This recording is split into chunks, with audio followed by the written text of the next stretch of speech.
Hello viewers, আজকে আমরা জানবো যে আমাদের যে মোবাইলের গুগলে যে হিস্ট্রিগুলো আছে, আমরা দৈনন্দিন জীবনে যা সার্চ করে থাকি গুগলে, তো আমাদের এই হিস্ট্রিগুলো কিন্তু গুগলে জমা হয়ে থাকে।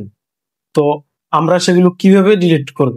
সাধারণত আমাদের আমরা সামনে যেই সার্চ বক্সের সামনে যেই হিস্ট্রিগুলো থাকে ওখান থেকে আমরা ডিলিট করে দিই, কিন্তু দেখবেন আপনারা গুগলে গেলে আপনার যে প্রত্যেকটা হিস্ট্রি, আপনি কোন অ্যাপস ইউজ করেছেন, কি লিখে সার্চ করেছেন, সম্পূর্ণ কিন্তু আপনার এগুলা গুগলে স্টোর করা থাকে।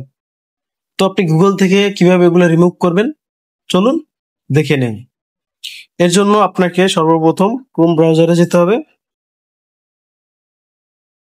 ক্রোম ব্রাউজারে যাওয়ার পরে আপনারা এখানে মাই অ্যাক্টিভিটি লিখে সার্চ করুন। মাই অ্যাক্টিভিটি সার্চ করার পরে এই যে উপরে একটি লিঙ্ক আসবে, এখানে আসবেন, আসার পরে নিচে স্ক্রল করুন।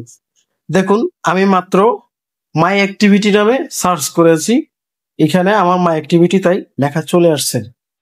তো এর আগেও আমি একবার এটা ক্লিন করেছি, যার কারণে আমার হিস্ট্রিতে কিছু নেই। আমি জাস্ট এই মাত্র মাই অ্যাক্টিভিটি নামে সার্চ করেছি, তাই এখানে মাই অ্যাক্টিভিটিটাই দেখাচ্ছি। তো এখানে আপনি এগুলো কিভাবে ডিলিট করবেন, যেখানে দেখুন ডিলিট অপশন রয়েছে, এখানে ডিলিট অপশনে ক্লিক করার পরে এখানে অল টাইম সিলেক্ট করুন। অল টাইমে গিয়ে আবার ডিলিটে প্রেস করুন। দেখুন আপনার এখানে সবগুলো ডিলিট হয়ে গেছে, ডিলিট কমপ্লিটেড। তো গট ইট দিন।